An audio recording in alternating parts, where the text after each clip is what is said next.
just wanted to give folks just about a minute or so in particular. But first of all, I wanted to thank Keisha Anderson for joining us. This is going to be such a pleasure, so I really look forward to this interview.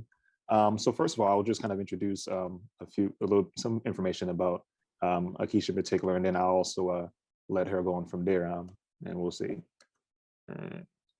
Oops, excuse me. Actually, my apologies.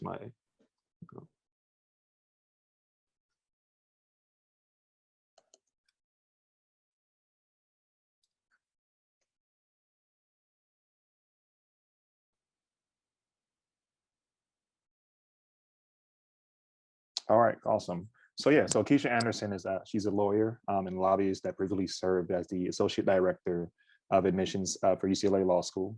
Her time working as a law school admission officer led her to her passion for helping first generation, low income and underrepresented minority students navigate the law school admission process. As a result, she now runs Anderson Admission Academy.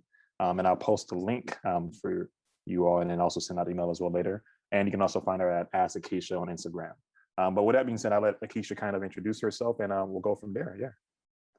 Hey, well, thank you so much for having me first and foremost. I'm super excited about being here today. But yeah, as Solomon just said, my name is Akita Anderson. I am an attorney. I work as a lobbyist. That's my full-time job. I do criminal justice reform lobbying. And I used to work for UCLA School of Law. So I was associate director of admissions there. And in that role, I worked in all phases of the admissions process. So reviewing applications, managing the wait list, recruiting students, recommending scholarships, et cetera. And so I really enjoy that work and, helping students get into law school, but it has definitely informed the work that I do now at Anderson Admissions Academy, helping, a specific subsect of students get into law school. So I'm super excited to be here tonight, super excited to be doing this work, and I'm happy to answer any questions you all have. Nice, awesome. So yeah, thanks so much, Keisha, for joining us once again. One thing I was interested about, I wanted to see if you can kind of like go a little bit deeper into your background about, how you, from law school and then getting to UCLA as an admission officer, and then how you kind of transition into your role now from there. So then we can kind of broaden up from there.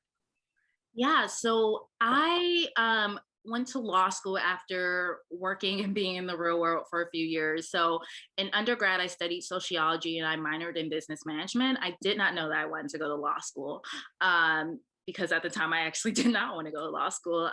After undergrad, I ended up getting my master's in public administration, which is different than a degree in public policy, but it did require me to take public policy courses. And so while I was getting my master's, I realized that I had a passion and love for policy work.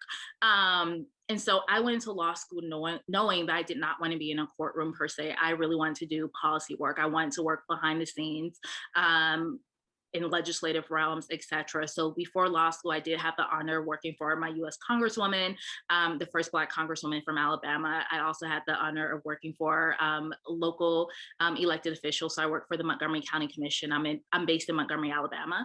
And so yeah, in law school, I got a certificate in government affairs and I really pursued that path of doing policy work. When I graduated from law school, my first job was doing policy work. I was at UCLA at one of their think tanks.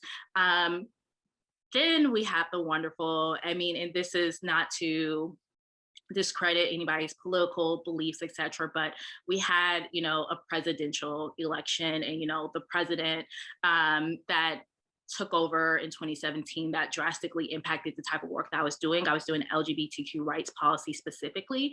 And I found myself in a position where the work just was no longer fulfilling. I felt like, I didn't go to a courtroom, I stated that, so I didn't litigate, but the work that I was doing, policy advocacy, it felt like the equivalent of me going to a courtroom every day and getting an L. So just losing after losing after losing, in part because there was such a drastic change in, the administration and just what policies were being promulgated, et cetera. And so that dissatisfaction at that time led to me realizing that I needed a shift, I needed a change. UCLA at the time had a job opening for a role down the hallway, the Mhm. admissions office. I had a colleague in the admissions realm, someone that worked in my alma mater's admissions office, who told me I would be great for the role. I had met the dean of admissions previously at just, an event that my office had hosted. And so I said, why not? So I applied for the admissions role. I really enjoyed it. And so, yeah, I did admissions for a few years, but then ultimately I did end up transitioning back to the policy realm, which is where I'm at now. Nice, awesome. No, thank you so much for kind of like going to that. I'm actually for that. While I was looking through your LinkedIn early yesterday. It was really cool. In terms of the policy aspect, um, is that something that one thing I was interested in terms of obviously there's the role of the law and also the role of how law is sort of implemented as well. So I was curious, as a policy director, how you were able to tie those things in. Did you find that your experience as a lawyer gave you more insight, and then also too as a policy director? Did you feel that there were some things that you saw that were lacking there in terms of how limited you were if you necessarily weren't a lawyer in a sense? So I guess I don't know if that makes sense, Mike, asking. No, it does. And so I do feel like my law degree greatly informs the work that I do. I mean, there are a lot of lobbyists that don't have a law degree, but there are certain things that I know that I'm able to do in part because of my law degree. So, in addition to lobbying and talking to legislators, I also have the pleasure of being one of the people who is behind the scenes actually drafting legislation or modifying legislation because I understand the language on the paper, which I recognize not everyone can do. And so there are definitely benefits to having a law degree and doing policy work, even though you don't necessarily have to have a law degree to do policy work, but it definitely comes in handy more often than not with me. And not only with being able to draft legislation, modify legislation, etc., but also being able to talk to a lot of my legislation. I said I do criminal justice reform work, but a lot of my legislation comes before the judiciary committees, and those are filled with lawyers. And so being able to have those conversations with other lawyers about this is unconstitutional, or in this case, a judge ruled XYZ. And so being able to have those conversations makes a huge difference. I think it makes me a bit more credible sometimes when I'm talking to legislators. It definitely helps me get a level of respect and Republican supermajority. And so it is something that really aids me a lot in the work that I'm doing. Nice. And I was actually going to get into this a little bit later, but I guess we might as well talk about it now. And I'm interested because that's pretty cool. I guess that you're able to, like, say, you kind of know the ins and out. You're writing the legislation. You're seeing how to, in terms of the implementation phase, when you're writing a law, how much do you factor that in terms of, because the way laws are written and the way they're implemented are two different things. I guess how do you factor that in? Like, you can say this, but behind the scenes it may go a different way. I'm curious. Yeah, because of my public administration background, and I think that that is another area where I have a really unique skill set and kind of eye for things. But because of my public administration background, I am really acutely aware of the way that agencies implement things. And so, because of that, when I'm drafting legislation, I have the implementation part in mind, where to the extent that there is something that I know I want, and I do not want an agency to have the discretion to kind of promulgate a rule to kind of make the Right, outcome look right. than I want, I know that I need to be really specific in that area. I also acknowledge that for every piece of legislation that's written, there are like 20 rules that an agency is going to promulgate as a result of it. And so knowing that, building relationships with agency actors while I am working on legislation and while I'm trying to pass legislation, knowing that that's important, is something that I kind of carry with me. And so, no, but you're absolutely right. Implementation makes a difference. I often have conversations with allies that, aren't always the things that people want to hear, but this piece of legislation is unreasonable. This is going to be really hard to implement, or like no system actor, has the time to do this. And so we need to modify this. And so I do have to have those conversations because I do recognize it from that lens as well. Nice, awesome. No, like I said, I found that part really interesting. So I can kind of go on and on about that portion, but we'll kind of touch bases on that. One thing I was interested in as well is, you kind of talked about, I was looking at your website about how you weren't necessarily a traditional student, whatever that even means, because tradition is tradition, right? So, but I wanted to kind of leave that open to you in a sense to talk about, yourself being a quote unquote non-traditional student, and what that means to you, and then how that experience, your law school experience, and also what advice you would give to folks who also want to follow along the similar path in particular. Yeah, so I consider non-traditional students to be those students that do not go straight to law school after undergrad. And so that definitely was the case for me. I did not go straight to law school after undergrad. And so I had some work experience, I had some lived experience, I had some things in between undergrad and law school. And so that definitely shaped my experience in a certain way. For example, by the time I got to law school, I wasn't used to being a student anymore. Like I had to get reacclimated to being a student, and not only reacclimated to being a student, but get acclimated to being a law student, which in and of itself requires so much more time commitment, and just so much more time than undergrad and law school did for me outside of the classroom. And so really getting acclimated to being a student again, being a law student particularly, was different. It was unique. I think that people that go straight from undergrad into law school probably have a bit of an easier transition. I also, because of my lived experience, a lot of the things that we talked about in class when it came to policy work, et cetera, wasn't necessarily foreign to me. I was able to kind of conceptualize it in a different way because I kind of had seen certain things from my past work experiences. And so it aided me in that way. I also think that I was a bit more mature when I started law school. And I think that many students that start law school after a few years out of school, do tend to be a bit more mature because they again have different lived experiences beyond college. And so I think those are definitely ways that, being an untraditional student shaped me. Nice. And I know, and I correct me if I'm wrong. I was looking on your website. I believe you transferred, correct? You did your 1L. I forgot the name. I apologies. And then you finished up at your university in Alabama. What was that? Because I mean, so you went from non-traditional to another. Because even transfers in law schools are even that. So I guess I was curious what for just a general sample. You can talk about your experience, but when you knew you wanted to transfer, was that whether that was a plan, and how you'd even go about doing that, because that has to be done within your first 1L. Like, when did you start that process? So I'm just curious from that. Yeah, so I am from Montgomery, Alabama. And so when I was choosing law schools, I really just wanted to stay at home and go to law school down the street. And so that's what I did. So I went to Jones initially, which is based here in Montgomery. And for my 1L summer, because I had, work experience before law school, when I went to apply for my 1L summer internship, I completely disregarded the fact that it said that was for 2Ls and 3Ls. I was a 1L and I'm like, I am just as qualified. And I applied for it. And I got that position that was set aside for 2Ls and 3Ls. It was at the Southern Poverty Law Center. And I worked there for my 1L summer and I really loved it.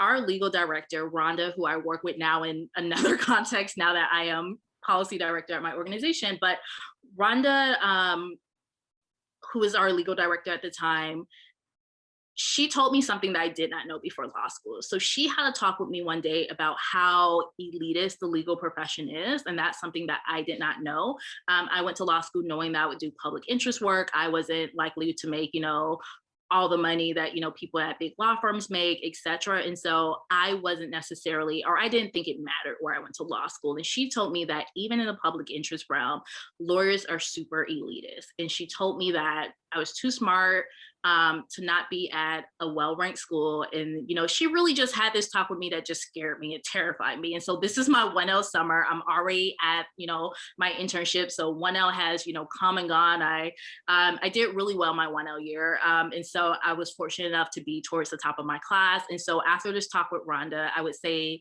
maybe June, maybe July, but it was one of the J's.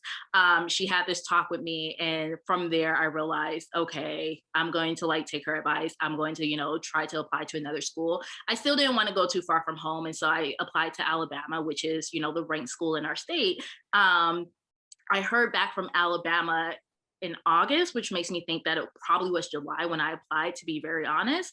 And so I applied that summer. I heard back maybe a week or two before school started. And yeah, I had to make a move very quickly from Montgomery to 2.5 hours away to Tuscaloosa. And so fortunately, I knew some people in the area. I had some friends who helped me with the transition. But yeah, it was an unexpected transition and it was an unexpected move, but it came as a result of that conversation.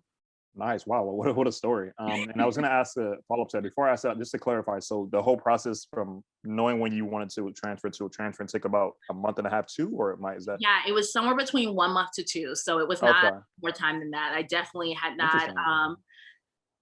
pre-planned it or anticipated. It was not premeditated, at all, so it wasn't something I was anticipating my 1L year. Nice. Awesome. And you talked about you doing very well your first year. And I see here that, you done well throughout your university from being magna cum laude at Alabama State and also to being a summa cum laude at Auburn University for your master's program. I was curious for law school, what would you say some tips you can give to myself and other people who are participating in law school in terms of how to study? Because we understand it's very different from what I understand, right, from undergrad. So what are some advice you can give in terms of how you studied, how you were able to implement that, and how you were able to be successful? Yeah, so when I started law school, pretty much every law school has an orientation of sorts. And so at our orientation before 1L, I remember a professor told us that every day outside of class, we would need to commit about 12 hours a day to studying. And I took that seriously. And so every hour that I could, I was studying. I did do something you're not supposed to do your 1L year, and I do not recommend that anyone else does this, but I actually continued working with Montgomery County Commission. And so I had a job my 1L year. And because I had a job, there was a part of me that was terrified, very terrified that I was going to fail out because one, you're not supposed to work your 1L year. Two, I know how stressful, or I knew how stressful 1L year was, and I probably shouldn't have been working, but I did. I had a job. And so because of that, I probably overcompensated by studying more than the average person. And so I do admit I kind of had a dependency on energy drinks, which I do not recommend either.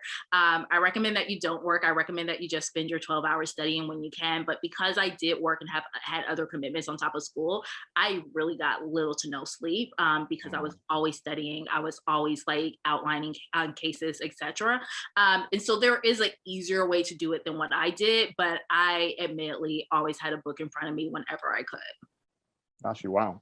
Yeah. And I'm curious about that because I guess you said you would have kind of did things differently. In terms of the settings, I know there's the IRAC, there's the issue, the rules, all that stuff like that.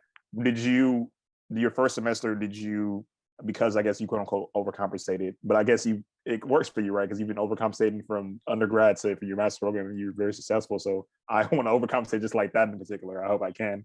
But I guess I'm curious, like coming in, did you find success your first semester, or was it by the second semester you kind of knew, okay, this is how I do things? Or coming in, you were able to kind of it clicked right away. Yeah, so I did really well my first semester. And so surprisingly well. I think the only class that I was scared about, the one class that I didn't think I was going to do well in, surprisingly, considering I work in this realm now, was criminal law. And so I absolutely hated that class, to be very honest. I realize now that the reason I hated it was because there were not any discussions about racial disparities, and that is something that I care a lot about. And so there was a part of what we were learning that just felt disconnected to me, and like in terms of practicality. And so, but anywho, criminal law was the one class that I struggled with, but beyond that, I was doing relatively well in all my other classes. Nice. And we had a question from the chat. So someone asked, in your professional opinion, is it wise to do a dual program with a JD PhD or a JD MA? I would recommend it. I actually wanted to do my JD PhD, but I was schooled out at the point that I, was getting my JD. If I weren't older and just ready to like be done with school, I really would have gotten a JD PhD. What I do think is beneficial is with a dual degree program, you get to complete the degree in less time than if you did them separately. And so even if you do a JD master's program, instead of spending 5 years total, like I did in law school in your master's program, you can complete both, knock them out in 4 years. And so that is actually really beneficial, is kind of accelerated in that way to where some of your classes that you're taking for the law degree count for your classes or count towards your master's degree credits and vice versa. And so I definitely recommend that if you are interested in doing something that's interdisciplinary, that you do consider getting a dual degree. I think it's definitely worth it. I think I definitely lean on my master's degree just as much, if not more, than my law degree in my day-to-day work. And so it definitely is beneficial to have 2 degrees. Yeah. Awesome, thank you. And before I transition out, I just want to, one thing I was going to ask, I guess on this topic of, degrees as well as also academic performance, is there any advice you would give to people just in general answering law school in terms of the best ways how to study or those aspects in particular? Yeah, something that I started doing towards the end of my first semester that really freed up time for me, instead of briefing cases, so typing everything up, I got to the point where I would just color code my highlights in my books. And so, for example, yellow is the rule statement, blue is the reasoning, green is the analysis. So whatever it was, I would kind of color coordinate, which meant that I could read cases the night before, be prepared for class, and then save my outlining for the weekend, for the weekend. That helped me a lot in terms of saving time, but it also helped me in the sense that by the time I got to outlining and actually typing something up, the professor had already gone over, the parts that were important to know about any given case. And so I also had enough to where if I was cold called, I knew where to turn in my book. I knew the information. But yeah, so that's something that helped me. I don't know if that helps everybody, but that's something that helped me. Something else that really helped me was staying true to my study style. I think that in law school, a lot of students study in groups, and that is perfectly fine if that is your way of studying. I am an introvert. I don't do well studying in groups. I need to kind of be able to process internally, and kind of just study on my own in a bubble. And I really appreciate that I was able to tell my friends and peers, like, hey, it's nothing personal. I kind of just need to study alone. And they understood that I didn't lose friends as a result. And so what ended up happening was I found my group of people who also enjoyed studying by themselves. And we would just sit in a classroom together silently and like not talk and kind of just do our own thing. And so just respecting your own like method of studying, I think is really important, because I do think that sometimes in law school, students feel pressure to kind of Mm. have the study groups or make the friends, keep the friends, etc. And so they study in a way that isn't natural to them. And if you're not studying in the way that's natural to you, the way that worked for you in undergrad, the way that worked for you before law school, it probably isn't going to work for you in law school. So I think that's really important. Nice. So that kind of made me curious. Do you find, I guess, that carries over to the workplace in particular, being able to say like, hey, this is my work style as well, and also communicating to coworkers, nothing personal, this is the way I operate. Yeah, I'm curious about that. Yeah, so that's my work style as well. And so when it Nice. comes to like having group conversations or brainstorming and doing like coalition work, etc., it really helps that those things typically are scheduled for me. And so if a colleague wants to like discuss like what we're doing and what an action plan is for something, Right. we will schedule it. And so that way I have time to kind of again internally process, come up with what I think is a good plan, and then bring something to present when we do have like our meetings and our get-togethers. But yeah, the same thing applies in the workspace for me. Nice. Awesome. No, that's really cool. Thank you for your answers with that. So yeah, so I guess sort of transitioning. So we are obviously an LSAT centric program. So I'm just curious. So for you, just in general, using your background, obviously for as a previous admission officer, as well as just now in terms of the role of law, public policy, et cetera, what role would you say your LSAT score plays in terms of scholarships? Yeah, I would say it plays a huge role. Both your LSAT score and your GPA together um, make up what I refer to as your hard factors. And you all have probably heard that term before, but your hard factors are essentially anything quantitative. And so your hard factors, I say, make up about 70% of an admissions decision, as well as they make up a significant part of, your scholarship determination. And so Mhm. scholarships are often given out to students who have at least one number at or above the median of a school's median GPA or median LSAT score. But the higher your GPA, you usually don't have any control over. Your GPA is what it is. Once you get to your senior year of college, you can't really change it at that point. But your LSAT score, you do have a level of control over. You can, improve your LSAT score over time, etc. And so that's the number that students usually can play with, or it can fluctuate. And so that can make a huge difference in terms of scholarship determinations. But you definitely want to have at least one of those numbers at or above a school's median to even be competitive for scholarships. And to the extent that you have both numbers, the more competitive you're going to be, or the higher that one of them is above the median, more likely the more competitive it is that you're going to be for scholarship considerations. Nice, nice. You touch on one of the excuse me, the question I was going to ask next, which is about being above medium. Does that also pertain to the 75th percentile as well? Is there like a difference in terms of scholarship offer people who beat the medium and people who beat the 70? And I know it's not an exact science, so you can feel free to.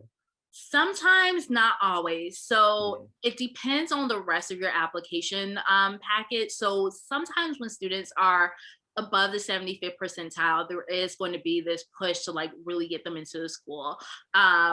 But that's not everyone. Sometimes when people are above the 75th percentile, there may be signs that indicate that the student, maybe considering the school like their safety school, and they wouldn't come here anyways. And so instead of offering them like a bigger scholarship package, maybe that goes to someone else. And then there are students whose numbers are at or above the 75th percentile who for whatever reason have red flags in their application. Maybe their letters of recommendation didn't say the best things about them. And so it's one of those things where I want you for your numbers, but I don't really want you for any other number or any other reason. So I'm not really going to offer you the best scholarship package because holistically you weren't really the most ideal candidate, but your numbers are great. And so there are a few things that kind of come into play as in addition to your numbers when it comes to scholarship determinations too.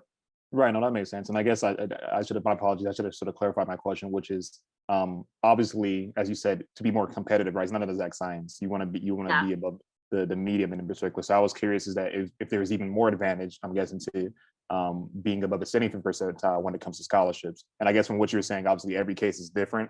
There is probably some advantage, but it also depends on your applicant profile as a whole, I'm guessing. Yeah, absolutely.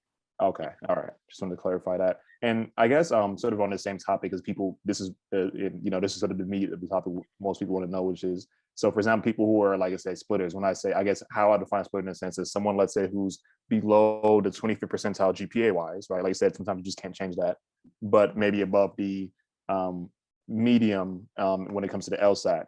Are those students, how would you classify those students? And are those students, are they even likely to get a scholarship, or are they just lucky to get in, period? Like, hey, there's no scholarship consideration since you're below this area, you're above this area. Just curious, yeah. Well, splitters often make up the majority of students that get into law schools. They are likely to, there is a possibility that they will get a scholarship offer. It is unlikely that their scholarship offer is going to be like a full ride or close to a full ride, but it does not mean that there will not be money given to them.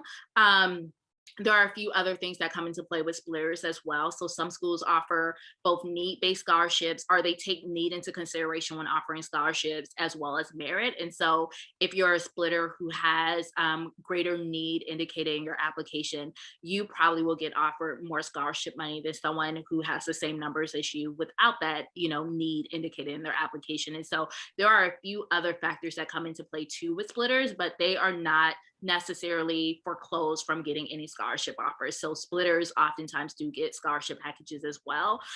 It probably is unrealistic to expect a full tuition scholarship though, if you are a splitter. Right, no, that makes sense. And kind of parsing on the same kind of topic that we talked before, but just applying it here, which is, even if let's say someone's a splitter with the 25th percentile and then 75th percentile, they're above that, it would still kind of be around that same thing, right? Where the scholarship may not be full, but something may be offered depending if you are looking to get in. Maybe.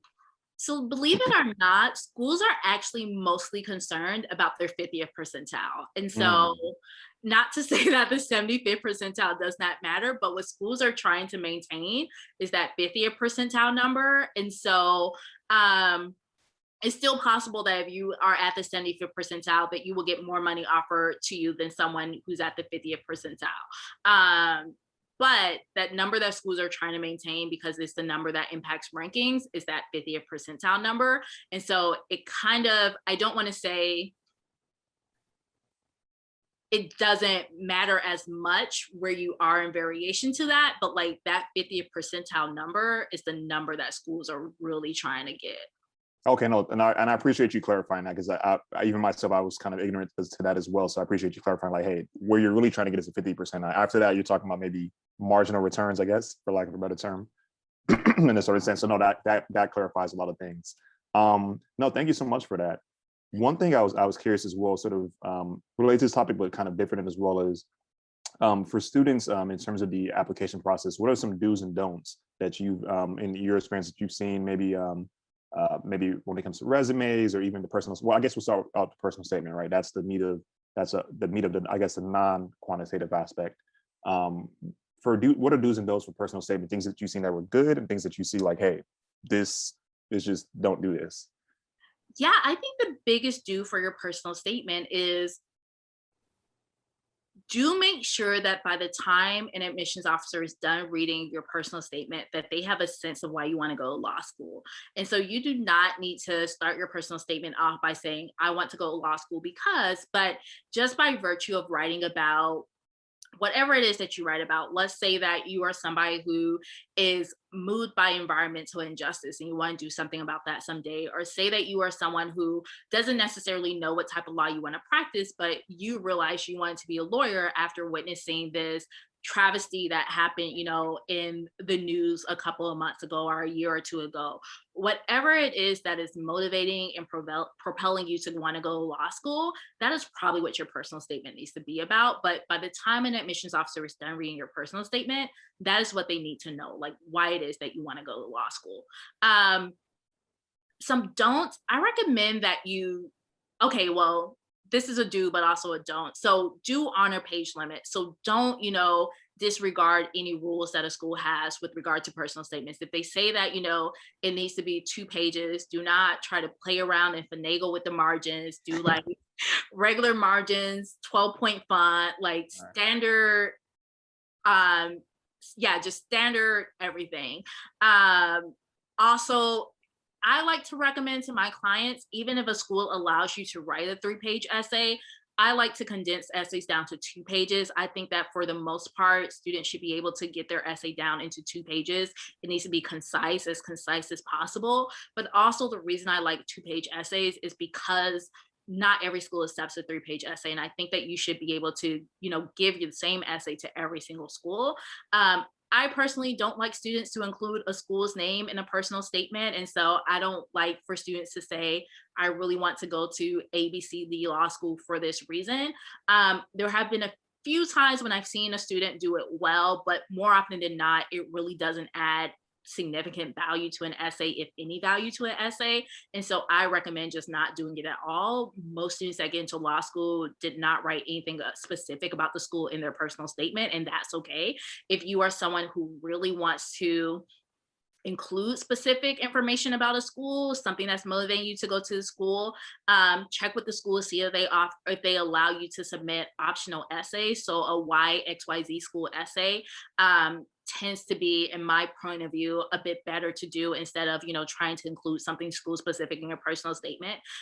Make sure your personal statement is personal. And so I know that sometimes family members or friends can motivate us to want to become lawyers, which is perfectly fine. But your personal statement should not be all about, your mom and her upbringing. Like, it needs to be personal. It needs to be about you. And so really be careful about that. If, your motivation for going to law school is somebody else's story, you need to make that as personal as possible.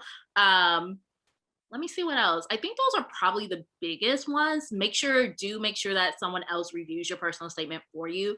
Oftentimes when we're writing, we know what we want to say and we know what we think we're saying, but like our brain tricks us to where there are errors or we don't see what's on paper in the same way that we would if it was a fresh set of eyes. And so make sure that someone else reads your personal statement for you and gives you feedback. Expect to do multiple drafts of your personal statement. You probably won't get it right the first time. Be okay with people kind of ripping it apart and restructuring it and telling you, this isn't actually a story you need to tell, etc. So be open to that and do give yourself enough time. I would say a couple of weeks, maybe a month at minimum, to really revamp and put together a really great personal statement. Nice. And one thing, no, I appreciate you kind of going down. I was taking some notes on some of the things you were saying. One thing I was interested about, because you talked about, I guess, the personal statement being personal, right? And one thing you always hear from a mission officer, like, hey, I know your grandfather is really cool and your grandma's really cool, but they're not coming to law school with you. So tell us more about yourself. On the other hand, as well, I also hear kind of don't give us kind of a resume cover letter, right? So I guess I was curious if you can kind of clarify from your previous experience how students should have framed a personal statement in terms of should you focus on one story and then go from there, or are there multiple ways? Because obviously there's only 2 pages, right? You can't really go in that depth, but as well, because when I think of 2 pages, for example, the reason why I asked is because I remember talking to some law school admission reps, and one thing they advise is, hey, your personal statement should be kind of like a job interview in a sense. You're interviewing, they're getting to know you. But at the same time, one thing that I was curious about is that, well, when you go into a job interview, typically it's a cover letter from a standpoint. They just want to hit certain points and go from there. So I guess that's a long-winded way of me saying, I guess, could you clarify for the personal statements how you advise students kind of approach that? Is it a one story thing and focus on that and tie things in, or yeah? Yeah, I can definitely answer that. So I'll start by saying it should not be a recital of your resume. So you kind of touched on that. It definitely should not be a recital of your resume. I like to recommend to students that your personal statement needs to be one theme and 1 or 2 topics max. So an overarching theme that ties everything together and a maximum of 2 topics. And so you should not be bouncing all over the place from like story to story to story.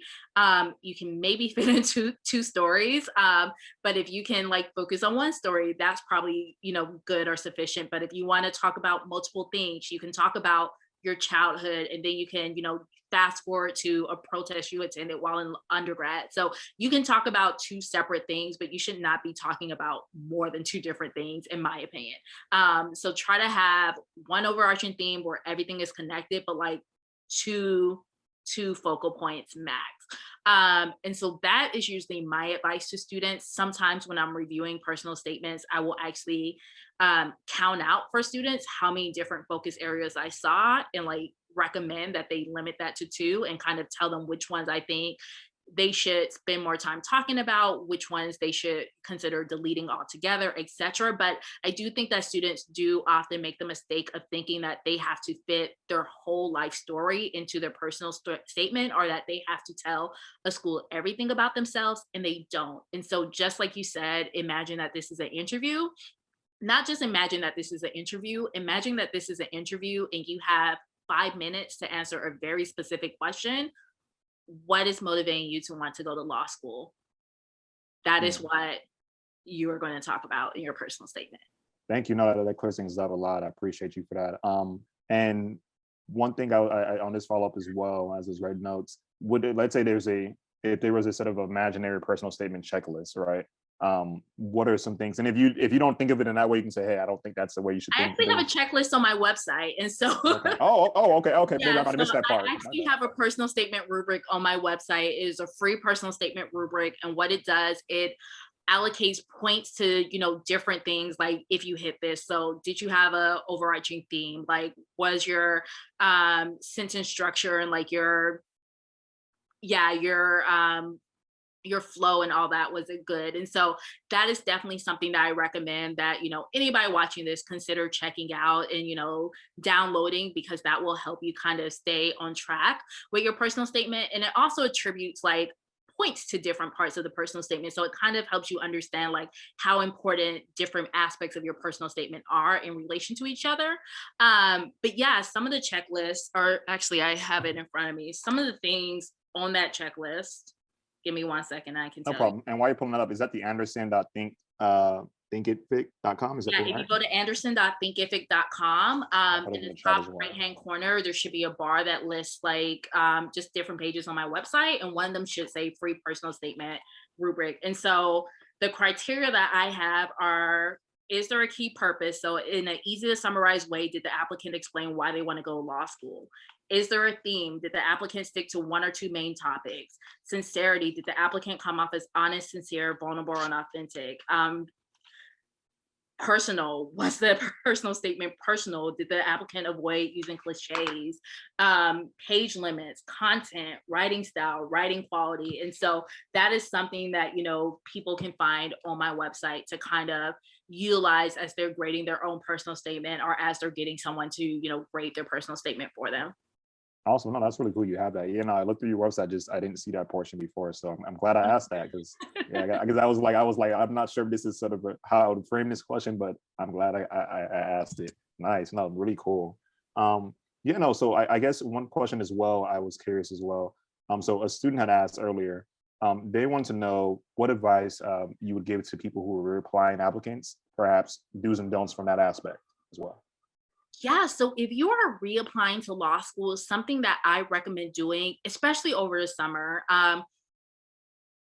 is reaching out to law schools and asking them, if they have 10 or 15 minutes to go over your application with you, Mhm. if they have a moment to tell you, what your areas of strength were, what things you should improve next year. Because during the summer, law schools aren't as busy and as swamped and as stressed out as they are come August. The summer is a really good time to really ask them, or maybe sometimes early fall actually is a good time too, but come later fall, September, October, is probably too late. Admissions officers are traveling, recruiting, etc. But actually consider reaching out to a school and asking them if they can tell you, what you should do differently. Sometimes schools will tell you it's really your LSAT score that helped or that hurt you. Sometimes they'll tell you you should consider getting letters of recommendation from someone else. Sometimes they'll tell you, your personal statement, could be improved. And so schools often will take the time to sit down and talk to you if you ask. And so consider doing that. If a school is unwilling to sit down and talk to you and kind of explain to you, what areas of improvement, there are, I also offer that service. And so you can find that on my website too. I do a service where I ask you to send me basically everything that you sent to a school. I ask you to tell me what you know about your letters of recommendation, and I will sit down and review everything. And I will have a Zoom call with you to kind of go over what things I think are areas of improvement for you. And so, first step, reach out to the school. If you're unsuccessful there, reach out to me. But I do think that reapplying to law school is something that students shouldn't shy away from. I think that sometimes students feel scared about reach or applying to schools again, but really having a good sense of where you went wrong last time is really the best first step. And I see, and on your website earlier, I remember that's the kind of like the pay as you can. Is that under that as well? Like pay what you can kind of in a way, or is that a free service, or So how would that that work? one is a $50 service. That one should be under one-on-one Q&A sessions. It probably is under document reviews as well. But for all my services, I do have that pay what you can policy in place. And so anytime someone's unable to afford a service or a course on my website, they can simply email me and we will chat through just what it is that they are able to pay, what makes more sense for them, and we will just set up a payment plan or just a reduced rate based on their particular circumstance. Nice, nice. I like that you leave it open for people who may not be able to have that, because as we know, access to resources, well, I can't say causes people to be successful. It's definitely correlated with being successful. And I guess on that same topic, I guess I was going to ask for people, I guess tying into two. So we'll talk about I guess access and class and stuff like that. People want to write in their personal statement. How do you stay away from, because you mentioned earlier about being cliche, so people who come from a disenfranchised economic background, obviously some of their personal statement might be about how they were able to overcome that and lead into law school. At the same time, someone may not want to write that because they may feel maybe stereotypical, like I don't want to be the stereotypical XYZ. How do you Yeah, so recommend? Yeah. yeah, so I personally don't consider that cliche. Okay. And so more so the things that I consider cliche are things like I want to be a lawyer my whole life. So something where you're saying something, but it doesn't really add much like probative value. Like it doesn't really tell me much about your whys or things like that. But yeah, if someone, and I get this often when people tell me that they're writing a personal statement about, let's say, a current event. So Trayvon Martin, for example, like they fear that a lot of people are writing about that because that's what has led several students of color to want to go to law school. But the same thing goes for students from a disadvantaged background. I personally don't think that that's cliche. I don't think that most admissions officers think that's cliche. What I do acknowledge though is that that background isn't always the reason that someone wants to go to law school. So you can have that background and want to go to law school because you want to be an entertainment lawyer and make lots of money that has nothing to do with your background. And so if you feel like that story doesn't fit for the purpose of your personal statement, you can consider writing a diversity statement. And your diversity statement can talk about things you've overcome, challenges you've encountered, etc. And so that's a really good place to work in that story. But I do think that if you have that story, you should not be ashamed to talk about it, to write about it. I think that it often can actually be beneficial to be willing to be vulnerable and share that story with officers and offices. And so I recommend sharing that story if you feel comfortable with it. Nice. Okay, no, thank you. I appreciate you clearing that up. So sort of going forward, in terms of the law school, when people are considering law school, they consider our clinics as well. So I was curious, what factors would you recommend, or do people consider when they're applying to law school in terms of the clinics? Like, should that be a big factor for them? And also, too, as well, how would you say going forward, clinics shape what type of law you practice as well in the future? Yeah, so I think the biggest thing that students should think about when they're determining their law schools is just post law school employability. And Mm, so, um, what is it that you need in order to be a competitive applicant when you are applying for legal jobs? And so, for example, if you know that you want to practice environmental law one day, then yes, a law school that has an environmental law clinic is going to make a huge difference for you. But maybe there is one school that has an environmental law clinic, and there's another school that doesn't have that clinic but has a lot of environmental law classes. So being able to take a whole bunch of environmental law classes may give you, just as good of a competitive edge as, that environmental law clinic would have. But, a school that has neither of those and has no environmental law classes, that probably isn't the best school for you because it doesn't necessarily, or it's possible that it doesn't necessarily give you the competitive edge that you need to argue to an employer that I am skilled in this area of law that I say I want to practice. And so clinics are one way that you can get skills in a specific area, but externships are another way. Just classworks and certificate programs in certain areas are other ways that you can get skills in a particular area. And so all of those things kind of weighed together, I think, are things that students should use to determine what school is best for them. And then also if you're a student that just does not know what type of law you want to practice, then yeah, it's possible that a school that has a whole bunch of clinics to where you can get, lots of hands-on experience, or a school that has a lot of curricular options may be best for you. But you could also be someone who knows that, like myself, that you don't want to practice law mhm. in the traditional sense. And so maybe clinics aren't as important to you. Maybe your certificate program in government affairs is more important to you, or maybe being able to do an externship where you work full-time in DC for a semester is more important to you. So it's kind of more so about what it is that you personally want to do after law school and what is going to help you build your resume while you're in law school. Nice. And yeah, I think you actually touched upon one of the questions I'm going to ask next, which is, I guess, how versatile would you say a law degree can be? And on that same topic, so I kind of preface your background in a sense. So sometimes we hear like, hey, there's too many lawyers out there. Don't need to necessarily go to law school. Of course, there's money involved at that aspect. So sort of it's a two-part question. So first of all, how versatile would you say the law degree could be? And also, too, what would you say the role of law or being a lawyer is as well? Yeah, I personally think that a law degree is very versatile. I think that you find people in all sorts of industries with a law degree, either as a practicing attorney or in a job where, they have a JD advantage by having that law degree. They are more effective at their job.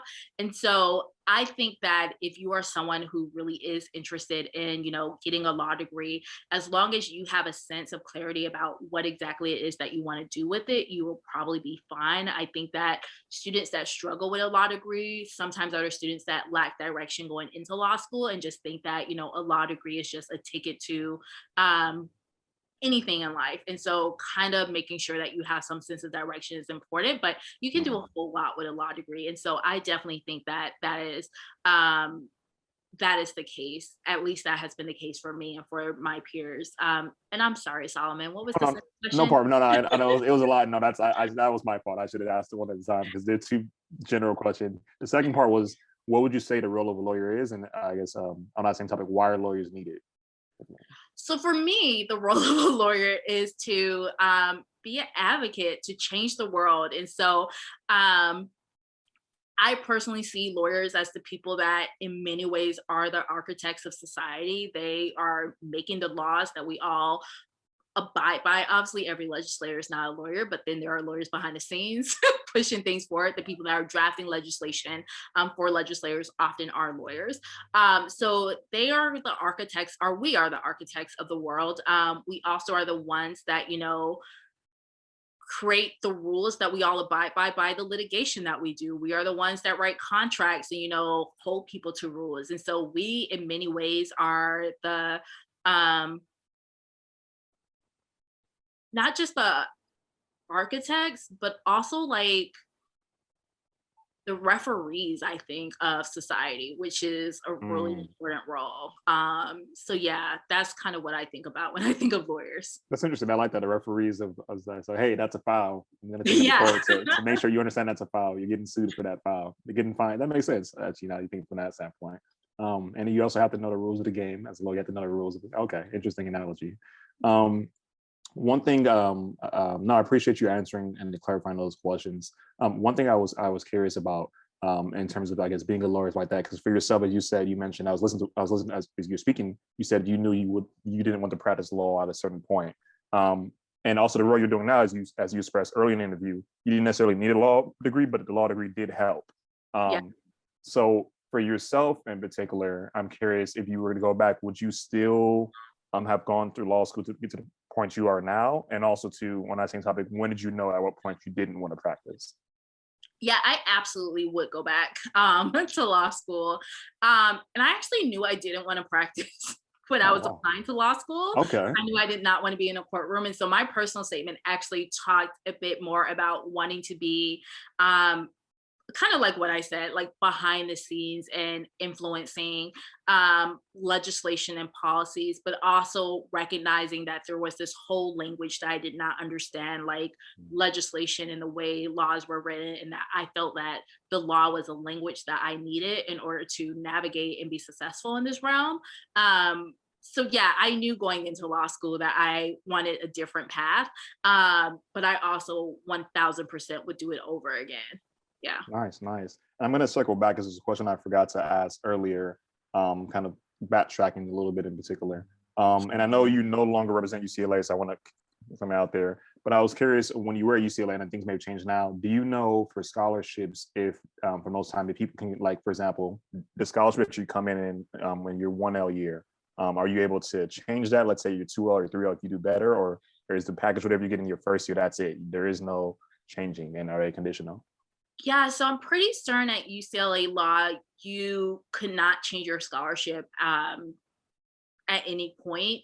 Um, the one exception, and this wasn't really an exception, but in addition to law school specific scholarships, sometimes bigger universities like UCLA was, they also have scholarships that like the main campus is providing to graduate students. And so there could be an instance where a student comes in their first year and they're getting, let's say, $60,000 a year.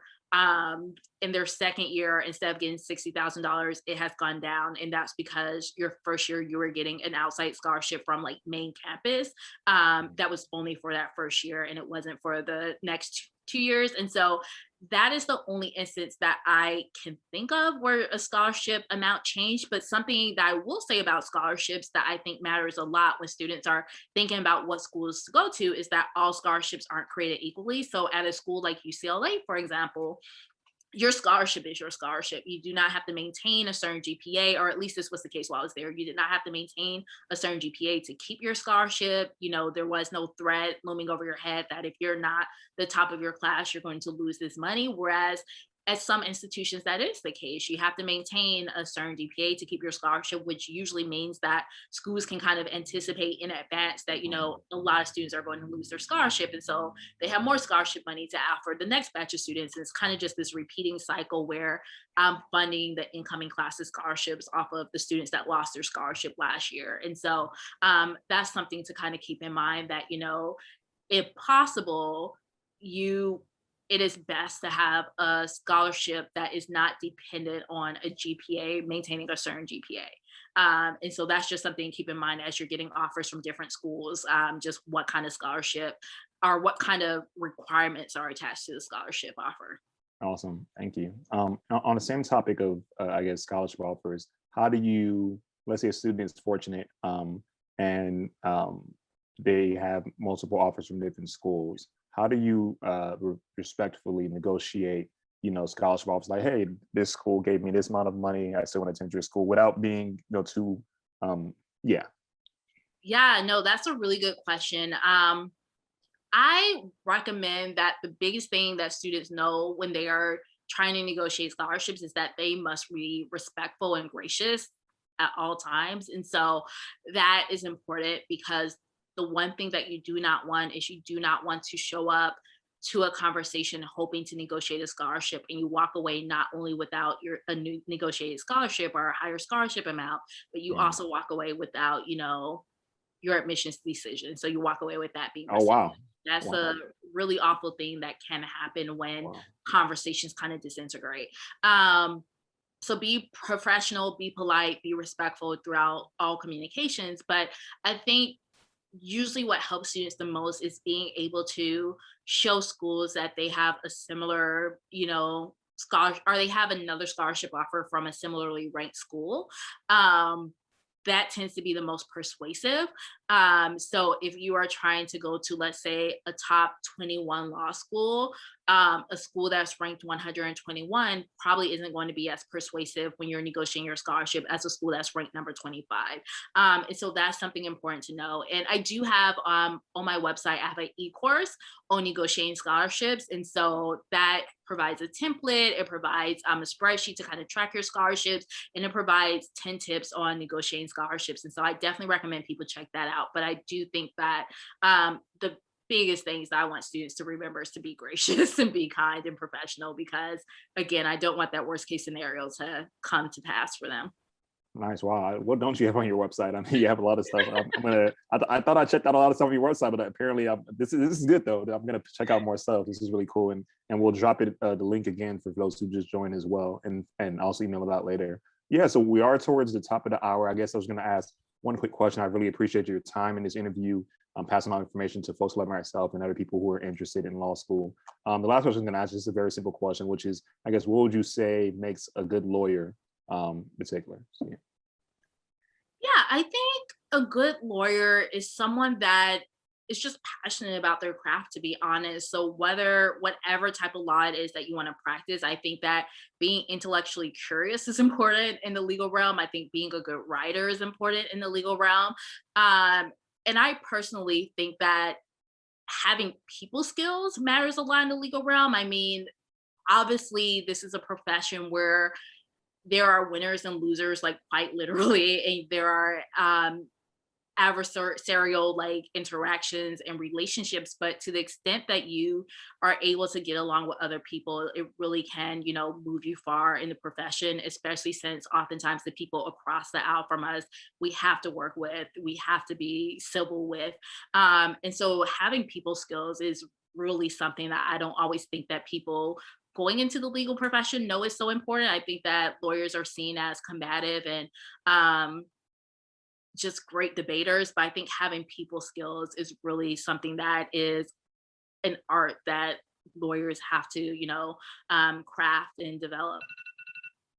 Awesome. Thank you. So yeah, we are at the top of the hour. Thank you so much for your time. Is there any, I'm going to post a link for your website. Is there anywhere else people can find you or reach out to you for information, LinkedIn, et cetera, whatever you want to post?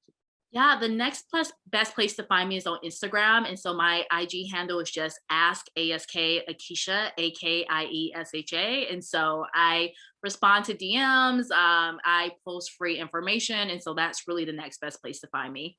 Awesome. Thank you so much. And you have a nice one. We really appreciate you. Thank you. You as well. Thanks for doing this.